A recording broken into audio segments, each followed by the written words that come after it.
kita akan belajar tentang adaptasi pada tumbuhan untuk kelas 6 semester 1. Nah, anak-anak, tumbuhan memiliki ciri-ciri yang berbeda. Mereka harus menyesuaikan diri atau berlindung dari musuhnya untuk mempertahankan hidupnya. Inilah yang disebut adaptasi. Lihat, kaktus ini. Dia tidak memiliki daun dan memodifikasi daunnya membentuk duri untuk memperlindungi diri. Kemudian perhatikan juga putri malu. Nah, apa yang terjadi ketika kalian menyentuhnya? Ya, putri malu mengatupkan daunnya. Inilah yang disebut penyesuaian diri atau adaptasi. Enceng godok misalnya. Lihat, batangnya menggelembung.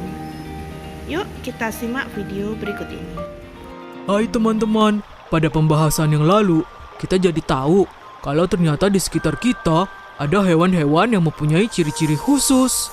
Iya, Bol. Setiap hewan maupun tumbuhan punya cara untuk dapat menyesuaikan diri dengan lingkungan hidupnya sehingga mereka dapat bertahan dan terus berkembang biak. Ciri-ciri khusus itu tidak hanya dimiliki oleh hewan loh, Bol.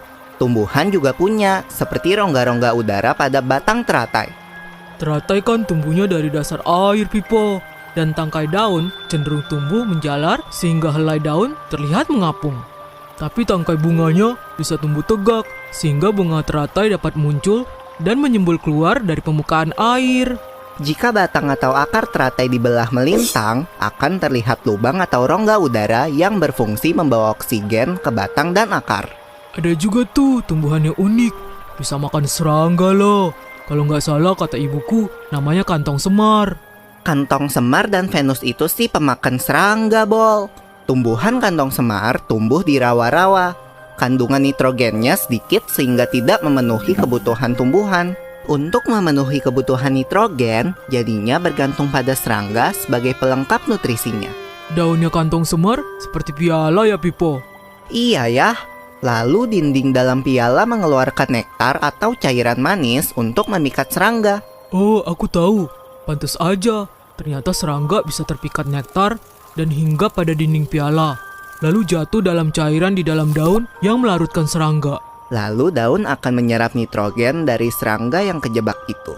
Kalau daun Venus, gimana tuh, Pipo? Daun Venus itu berengsel satu dan berbulu. Daunnya terbuka selama menunggu serangga datang. Saat serangga menyentuh bulu-bulu peka pada daun, maka kedua daun akan menutup dengan cepat. Lalu, si daun akan mencernakan serangga dan menyerap nitrogennya. Ada satu nih, bunga besar tapi berbau busuk. Gak kebayang deh baunya. Katanya bau bangkai gitu. Itu bunga Rafflesia, Bol. Rafflesia tidak berklorofil. Untuk mendapatkan makanannya, Rafflesia perlu hidup sebagai parasit pada akar tumbuhan. Batang Rafflesia terdiri dari jaringan benang halus yang tumbuh di jaringan tumbuhan inangnya. Hidupnya menjalar di hutan hujan tropis loh, Pipo. Dan adanya di daerah Asia Tenggara. Salah satunya ada di Bengkulu. Rafflesia adalah bunga terbesar di dunia, Bol. Garis tengahnya aja sekitar 1 meter. What? Rafflesia berkembang biak melalui penyerbukan yang dibantu serangga seperti lalat. Makanya berbau busuk ya, supaya lalatnya pada datang. Bunga ini hanya mekar selama kurang lebih 7 hari aja loh. Setelah itu akan mati dan membusuk. Kalau tadi tumbuhan yang bau banget, sekarang ada tumbuhan yang tajam nih. Itu namanya kaktus. Selain duri yang dimiliki, kaktus sangat jago dalam menyimpan air. Karena kaktus tumbuh di daerah padang pasir yang panas dan kering. Ketika hujan turun, kaktus menyerap air sebanyak mungkin. Kaktus memiliki satu akar yang panjang menembus ke dalam tanah dan rambut akar yang menyebar ke samping. Itu sebabnya akar kaktus mengisap air pada waktu hujan sebelum air menguap. Air tersebut disimpan dalam batangnya yang gemuk. Batang kaktus dilindungi oleh kulit yang tebal untuk mengurangi kehilangan air karena penguapan.